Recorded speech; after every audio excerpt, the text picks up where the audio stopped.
माधोपुर में रहने वाला सेठ बंसी बहुत बड़ा कंजूस व्यक्ति है। उसकी कंजूसी सिर्फ माधोपुर में ही नहीं, आसपास के गांव में भी प्रसिद्ध है। एक बार सेठ बंसी अपनी पत्नी रज्जू के साथ उसके मायके जा रहा था। सेठ जी, मैं तैयार हूँ, सवारी कितनी देर में आएगी? अरे भाग्यवान, कौन सी सवारी? आज हम दोनों मेरे मायके जा रहे हैं, वहाँ जाने के लिए हमें सवारी तो चाहिए होगी ना। भाग्यवान, तू कुछ भी नहीं समझती। हम जो पैसे गाड़ी वाले को देंगे, उस पैसे से मैं तेरे लिए नई साड़ी खरीद दूंगा, समझी? लेकिन सेठ जी, मेरा मायका तो कितनी दूर है, पूरा एक गांव बीच में पड़ता है, जिसे पार करके जाना होगा। कोई बात नहीं, हम इतने दिनों के बाद तुम्हारे मायके जा रहे हैं, आराम से जाएंगे, रास्ते में रुक रुक कर चलेंगे। अरे भाई, अब जल्दी क्या है?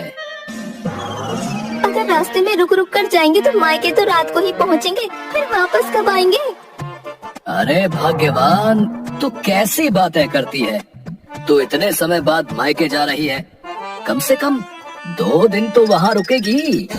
तेरे माँ और बापू भी खुश हो जाएंगे। हाँ, आप बात तो ठीक कह रहे हैं। चलिए ठीक है, हम पैदल ही चलते हैं। सेठ बंसी सवारी गाड़ी के पैसे बचाने के चक्कर में अपनी पत्नी रज्जू को पैदल ही उसके मायके लेकर निकल पड़ता है। भोली भाली रज्जू इस बात को समझ नहीं पाती और खुशी खुशी सेठ बंसी के साथ पैदल ही चल देती है। रास्ते में खजूर का बगीचा पड़ता है। भाग्यवान, देखो खजूर के कितने बड़े बड़े पेड़ लगे हैं और इन पर खजूर भी लगे हुए हैं। हाँ सेठ जी, ये तो पके हुए खजूर है, देखकर ही लग रहा है कितने मीठे और स्वादिष्ट होंगे। तुम सही कह रही हो भाग्यवान, खजूर देखने में तो बड़े ही स्वादिष्ट लग रहे हैं। सेठ बंसी को खजूर बहुत पसंद है, लेकिन अपनी कंजूसी के कारण वो कभी भी बाजार से खरीद कर खजूर नहीं खाता। आज खजूर को देखकर उससे रहा नहीं जा रहा। भाग्यवान, मैं एक काम करता हूँ, पेड़ पर चढ़ जाता हूँ और थोड़े खजूर तोड़ कर लाता हूँ। नहीं नहीं सेठ जी, आप कैसी बातें कर रहे हैं? ये खजूर का पेड़ है, कोई आम का नहीं। आप इतने ऊंचे पेड़ पर चढ़ेंगे कैसे?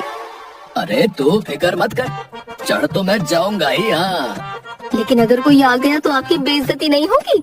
इस उम्र में आप पेड़ पर चढ़कर खजूर की चोरी कर रहे हैं। एक काम कीजिए, आप बाजार से खरीद कर खा लीजिए खजूर। अरे भाग्यवान, जो स्वाद चुराए हुए खजूरों में होगा ना, वो बाजार से खरीदे हुए खजूरों में थोड़ी मिलेगा। रज्जू के लाख मना करने पर भी सेठ बंसी ने उसकी बात नहीं मानी और खजूर के लालच में पेड़ पर चढ़ गया। ऊपर पहुंचकर उसने सबसे पहले जल्दी जल्दी 2-4 खजूर तोड़कर खा लिए। भाग्यवान, ये खजूर तो वाकई बड़े मीठे हैं। आहा, मजा आ गया। आहा। आप अकेले ही खाएंगे क्या? मुझे भी तो दीजिए ना कुछ। हाँ हाँ भाग्यवान, तुम्हें भी देता हूँ, रुक जाओ, मैं खजूर तोड़कर नीचे गिराता हूँ, तुम थैली में रख भी लो। अच्छा ठीक है, आप खजूर तोड़कर नीचे गिरा दीजिए। देखिए, मैं 2-4 खजूर खाकर बाकी के थैले में भर लूंगी। सेठ बंसी खजूर तोड़कर अपनी पत्नी को देने के लिए जैसे ही नीचे दिखता है, उसकी हालत डर के मारे खराब हो जाती है। अरे क्या हुआ सेठ जी, गिराइए ना खजूर। राम राम राम राम राम राम राम राम। सेठ जी, ये राम नाम की माला क्यों जप रहे हैं? खजूर फेंकिए। राम नाम की माला नहीं जप रहा, राम के पास जाने का समय आ गया है। आप ये कैसी बातें कर रहे हैं? मुझे यहाँ नीचे मेरी मृत्यु दिखाई दे रही है और कुछ भी नहीं। क्या बातें कर रहे हैं आप? अरे भाग्यवान, अब मेरे ऊपर जाने का समय आ गया है। तुम मेरे बचाए हुए और मेहनत से कमाए हुए धन का ध्यान रखना, उसे खर्च मत करना। अच्छा। सेठ बंसी बहुत डर गया, उसे खुली आंखों से यमराज दिखने लगे। आप कैसी बातें कर रहे हैं? डरिए मत, हिम्मत रखिए, और धीरे धीरे पेड़ से उतरने की कोशिश कीजिए। नहीं नहीं, मैं यही ठीक हूँ, मैं यही ठीक हूँ। आखिर आप पेड़ के ऊपर कब तक बैठे रहेंगे? नीचे तो आपको उतरना ही होगा ना।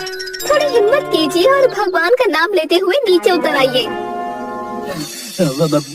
शायद तुम सही कह रही हो भाग्यवान। हे भगवान, अगर तूने मुझे सही सलामत इस पेड़ से नीचे उतार दिया ना, तो मैं पूरे 1000 ब्राह्मणों को भोजन कराऊंगा।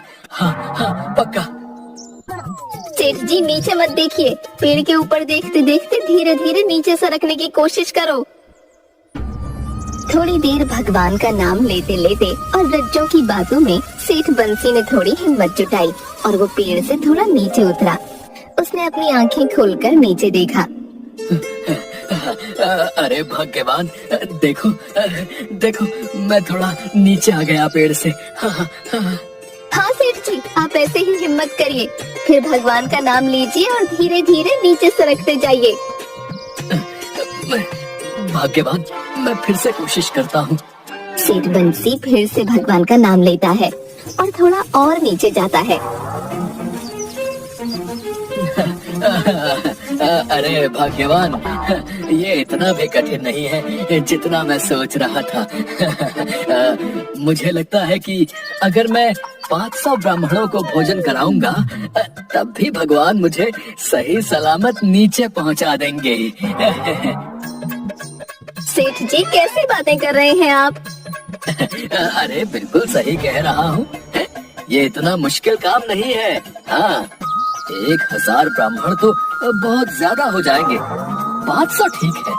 हे भगवान, तुम मुझे इस पेड़ से सही सलामत नीचे उतार दे, मैं 500 ब्राह्मणों को भोजन कराऊंगा, पक्का पक्का। सेठ बंसी फिर से अपनी आंखें बंद करता है और हिम्मत करके पेड़ से थोड़ा और नीचे सरकता है। भाग्यवान, मैं तो और नीचे आ गया।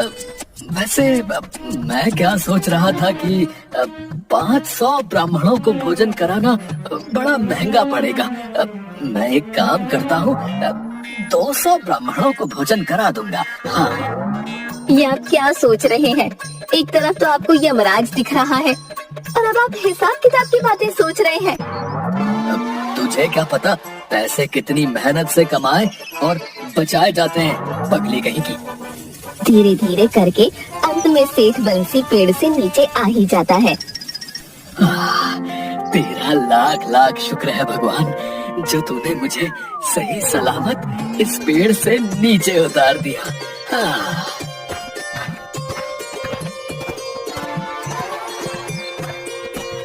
हाँ सेठ जी, ये सब भगवान की ही कृपा है। आपने भगवान से जो मन्नत मांगी है उसे पूरा कीजिएगा। हाँ भाग्यवान, मन्नत तो मुझे पूरी ही करनी होगी। पेड़ से उतरने की शुरुआत में सेठ बंसी 1000 ब्राह्मणों को भोजन कराने की बात करता है और जमीन पर आते आते वो 1000 ब्राह्मण एक ब्राह्मण में बदल जाते हैं। अरे भाग्यवान, एक ब्राह्मण को भोजन करने में कितना ज्यादा खर्चा आएगा पता है? मुझे एक ऐसा ब्राह्मण ढूंढना होगा जो बहुत कम खाता हो। सेठ जी, ऐसा ब्राह्मण आपको मिलेगा कहाँ? मिलेगा, जरूर मिलेगा भाग्यवान, बस थोड़ा ढूंढना पड़ेगा भाग्यवान। लेकिन मेरा मायका, माँ बाबूजी इंतजार कर रहे होंगे। अरे बच्चों, तेरा दिमाग काम नहीं करता क्या है? तेरे सामने मैं मरते मरते बचा हूँ, देख नहीं रही? अब ये मन्नत पूरी करनी होगी, बाद में देखेंगे मायका। पहले चलकर ब्राह्मण ढूंढना है, चलो।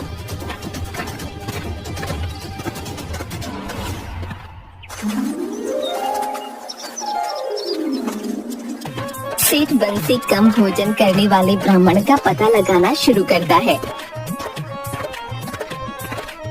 आखिरकार उसे पड़ोस के गांव में रहने वाले ब्राह्मण वीरपाल के बारे में पता चलता है। सेठ बंसी ब्राह्मण वीरपाल के घर जाता है।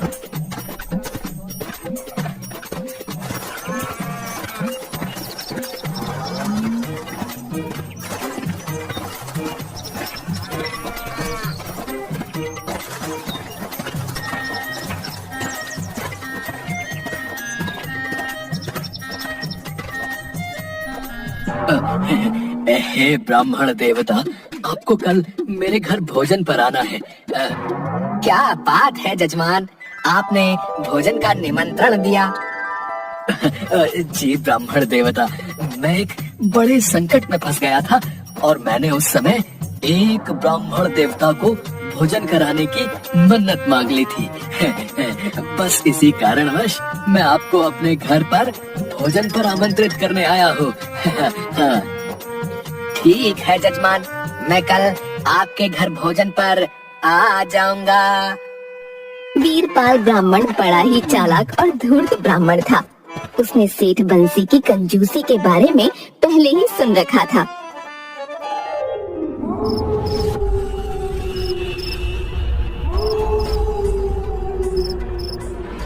भाग्यवान, मैंने कल के भोजन के लिए ब्राह्मण देवता को निमंत्रण तो दे दिया है, लेकिन मैं ये भूल गया कि कल मुझे बहुत जरूरी काम से दूसरे गांव जाना है। सेठ जी, आप नहीं रहेंगे तो ब्राह्मण देवता की सेवा कैसे होगी? तुम मेरी अर्धांगिनी हो भाग्यवान, मतलब मेरा आधा अंग हो, इसलिए सेवा तुम करो या मैं करूं, बात बराबर ही है। ठीक है सेठ जी, अगर आपका जाना बहुत जरूरी है तो आप जाइए। वो ब्राह्मण देवता भोजन कम खाते हैं, तो तुम ज्यादा भोजन मत पकाना। हाँ?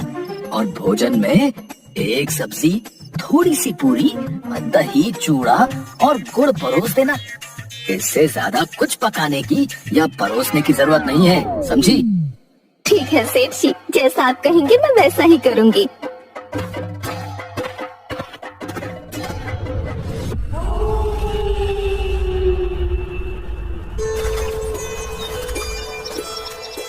दूसरे दिन सुबह सेठ बंसी जल्दी ही दूसरे गांव निकल पड़ता है।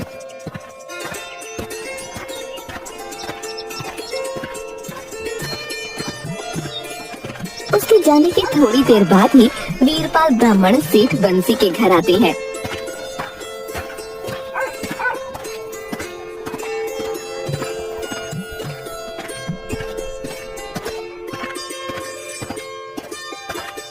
ब्राह्मण देवता प्रणाम, आप इतनी सुबह आ गए? हम तो मंदिर से दर्शन करके अपने घर को जा रहे थे, तभी सेठ बंसी को बड़ी जल्दबाजी में कहीं जाते हुए देखा, इसलिए यहाँ पर आए जजमान कि अगर आपको सहायता या सलाह की जरूरत पड़ी तो कौन करेगा। आपका बहुत बहुत धन्यवाद ब्राह्मण देवता, जो आप यहाँ आए। मैं भोजन का पूरा प्रबंध आपके अनुसार कर रही हूँ। यदि आपकी कोई और इच्छा है तो बता दीजिए। वीरपाल ब्राह्मण तो यही देखने आए थे कि उनके भोजन की क्या व्यवस्था चल रही है। देवी, आप बहुत समझदार हैं, लेकिन आपने ये पूछकर और भी समझदारी का काम किया है। वैसे तो मन्नत एक ब्राह्मण को भोजन कराने की ही है, लेकिन आप 10 से 12 लोगों के अनुसार भोजन पकाइएगा, और भोजन में क्या क्या पकाना है ये तो आपको पता ही होगा। ब्राह्मण देवता, पूरी सब्जी, दही, चूड़ा और गुड़, ये बन रहा है भोजन में। अच्छा, बहुत अच्छा देवी, आप तो बड़ी ही कुशल गृहिणी है। आपने तो सब कुछ पहले से ही तय कर रखा है। लेकिन अगर विघ्न हरने वाले विघ्नहर्ता श्री गणेश जी को खुश करने के लिए 4 तरह के मोदक और लड्डू रखे जाएं, तो बहुत ही उत्तम होगा। जब भगवान को खुश करना ही है तो फिर अपने कुल देवी और देवता को भी क्यों ना खुश किया जाए। ब्राह्मण देवता, आप बिल्कुल सही कह रहे हैं। जैसा आप कह रहे हैं वैसा ही होगा। वीरपाल ब्राह्मण अपने घर वापस चले जाते हैं।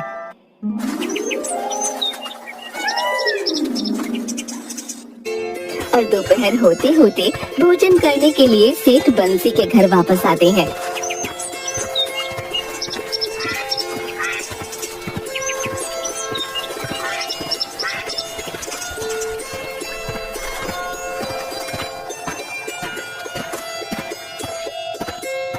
देवी, भोजन तो तैयार हो ही गया होगा। अब सबसे पहले हम देवी देवता को संतुष्ट करते हैं। जी ब्राह्मण देवता, जैसी आपकी आज्ञा।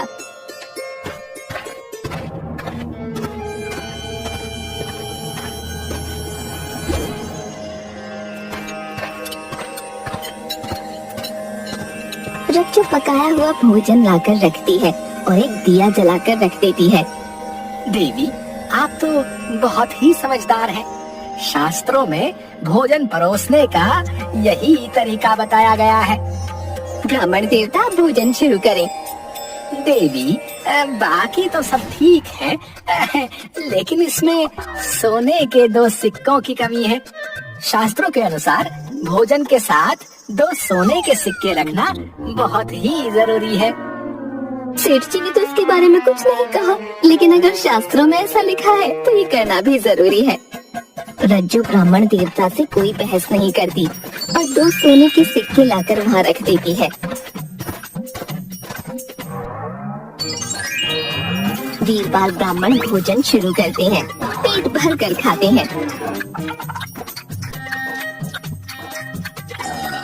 और उसके बाद सारा बचा हुआ भोजन एक कपड़े की पोटली में बांध लेते हैं और 2 सोने के सिक्के उठाकर अपनी जेब में रखते हैं। देवी, भोजन बहुत ही स्वादिष्ट था। ये ब्राह्मण सेठ बंसी जी और उसके परिवार से बहुत ही प्रसन्न है। भगवान तुम दोनों पर अपनी कृपा बरसाएगा। अब बस जल्दी से हमारी दक्षिणा ले आओ। दक्षिणा? कैसी दक्षिणा ब्राह्मण देवता? देवी, जब आप किसी ब्राह्मण को भोजन कराते हैं तो वो भोजन तब तक पूरा नहीं होता जब तक आप भोजन कराने के बाद उस ब्राह्मण को 2 सोने की मोहरें दक्षिणा में नहीं देते। देवी, आप तो इतनी कुशल गृहिणी हैं, इस नियम के बारे में तो सब जानते हैं, क्या आप नहीं जानती? रज्जू जानती है कि सेठ बंसी कभी भी दक्षिणा में 2 सोने की मोहरें देने को तैयार नहीं होंगे, पर वो सोचती है कि अगर ये नियम है और शास्त्रों में लिखा है तो ये तो हमें देना ही होगा।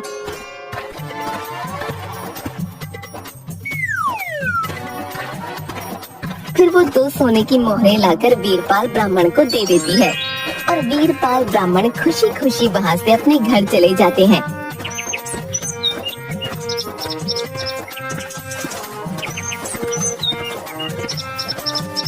घर जाकर वीरपाल ब्राह्मण अपनी पत्नी से, ये लो भोजन की पोटली, जल्दी से भोजन कर लो, मैं सोने जा रहा हूँ। थोड़ी देर में सेठ बंसी बहुत गुस्से में आएगा। अब तुम मेरी बात ध्यान से सुनो। वीरपाल ब्राह्मण अपनी पत्नी से उसके कान में कुछ कहते हैं और घर के अंदर सोने चले जाते हैं। उन्होंने इतना ज्यादा भोजन किया होता है कि थोड़ी देर में ही वो खर्राटे लेने लगते हैं, गहरी नींद में सो जाते हैं। दूसरी तरफ सेठ बंसी घर वापस आता है।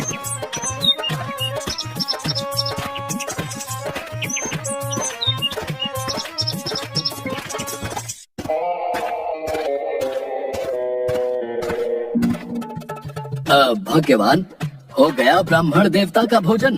वो प्रसन्न तो होकर गए? जी सेठ जी, वो तो बहुत प्रसन्न होकर गए, परंतु क्या? रज्जू डरते हुए सेठ बंसी को सारी बातें बताती है और सेठ बंसी गुस्से में वीरपाल ब्राह्मण के घर डंडा लेकर पहुंच जाता है।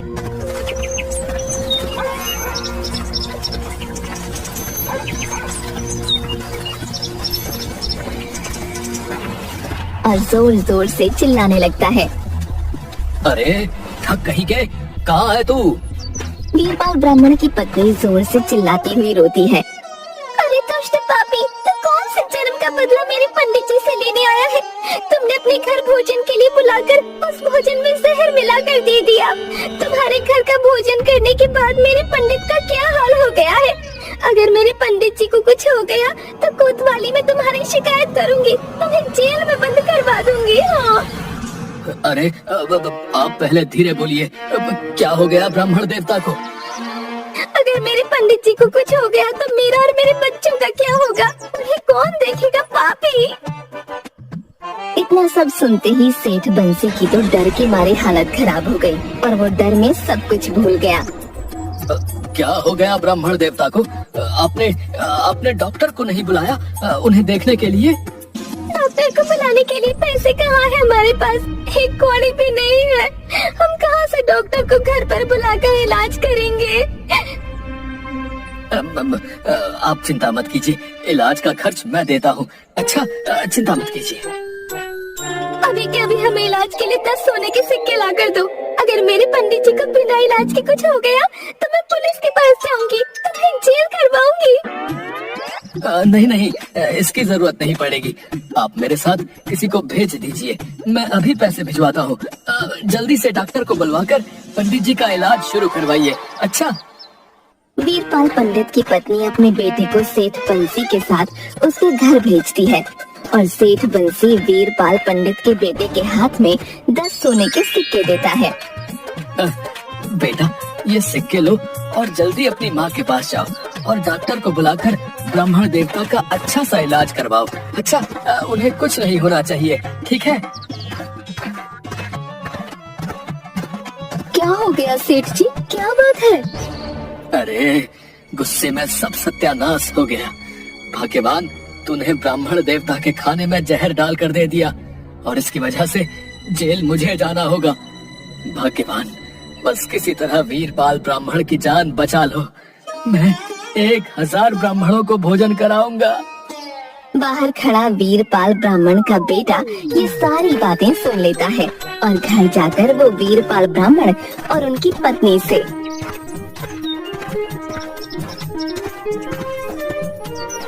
बधाई हो पिताजी, आपके प्राणों के बदले सेठ ने फिर से 1000 ब्राह्मणों को भोजन कराने की एक नई मन्नत मान ली है।